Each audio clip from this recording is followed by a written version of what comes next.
Makan cendol di rumah Pak Ali. Selamat datang di channel Anca Makawali.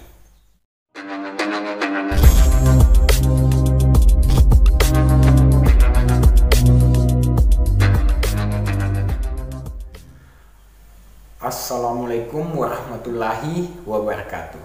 Selamat berjumpa lagi di channel Anca Makawali. Baik, pada kesempatan video kali ini saya akan membahas dua sistem hukum yang pengaruhnya sangat luar biasa yang telah diadopsi oleh banyak negara dan budaya, bahkan setelah era pasca kolonialnya, yaitu civil law system dengan common law system.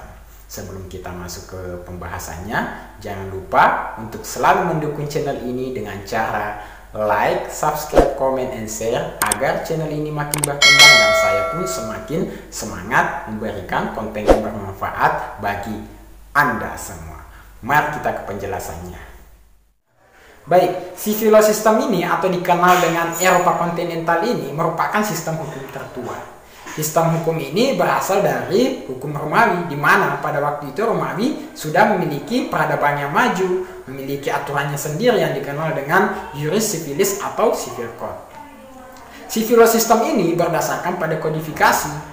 Prinsip utama yang menjadi dasar sistem hukum ini yaitu hukum memperoleh kekuatan mengikat karena diwujudkan dalam peraturan-peraturan yang berbentuk undang-undang yang telah tersusun secara sistematik di dalam kodifikasi. Prinsip ini dianut mengingat bahwa nilai utama yang merupakan tujuan hukum yaitu kepastian hukum. Karena kepastian hukum ini dapat diwujudkan jika tindakan-tindakan hukum manusia di dalam pergaulan hidup diatur dengan peraturan hukum tertulis. Jadi, kalau berbicara civil law system ini menekankan kepada hukum yang tertulis. Nah, di dalam perkembangan civil law system ini atau Eropa kontinental ini berkembang di negara-negara seperti Prancis, Jerman, Belanda, kemudian menyebar ke negara-negara Asia, seperti termasuk Indonesia yang merupakan bekas jajahan Belanda, sehingga Indonesia juga mengadopsi civil law system ini. Jadi kalau kita melihat karakteristik dari civil law system ini, yang pertama adanya kodifikasi, lalu yang kedua hakim tidak terikat yang namanya sistem presiden, sehingga undang-undang menjadi rujukan hukum yang utama. Lalu yang ketiga, sistem peradilannya bersifat inkuisitorial. Artinya, hakim memiliki peranan dalam mengarahkan dan memutuskan suatu perkara. Hakim bersifat aktif dalam menemukan fakta-fakta hukum. Sedangkan common law system apa sih? Baik, sedangkan common law system atau dikenal Anglo-Saxon ini berasal dari Inggris. Kemudian menyebar ke negara Amerika Serikat dan negara-negara bekas jajahannya seperti Australia, Selandia Baru, Kanada, dan negara-negara yang menganut common law system ini. Common law system ini berdasarkan pada jurisprudensi.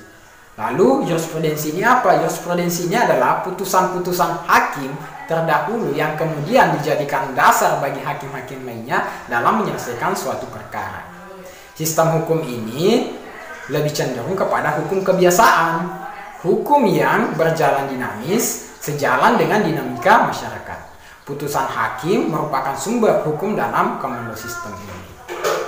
Lalu dalam common law system ini peran hakim sangat luas. Fungsi hakim tidak hanya menetapkan dan menafsirkan peraturan hukum, akan tetapi membentuk seluruh tatanan kehidupan di dalam masyarakat.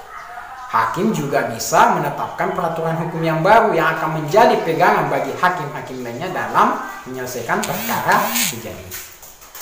Jadi kalau kita melihat karakteristik dari common law system ini, jurisprudensi ini sebagai sumber hukumnya yang pertama.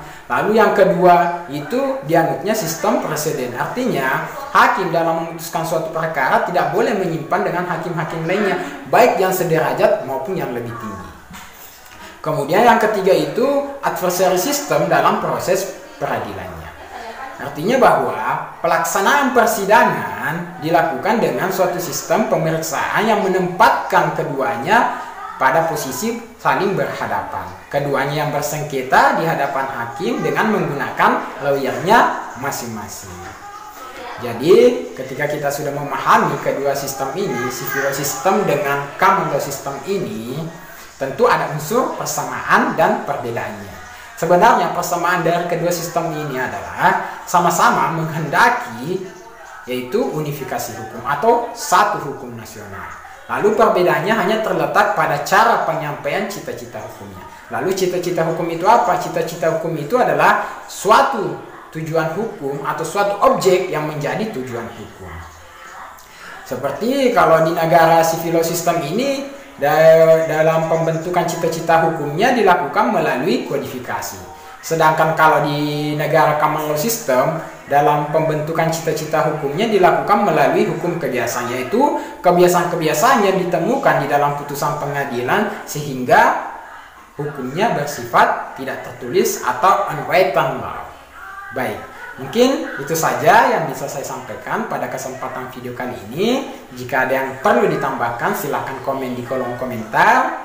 Dan semoga bermanfaat. Lebih dan kurangnya mohon dimaafkan. Akhir kata, wassalamualaikum warahmatullahi wabarakatuh.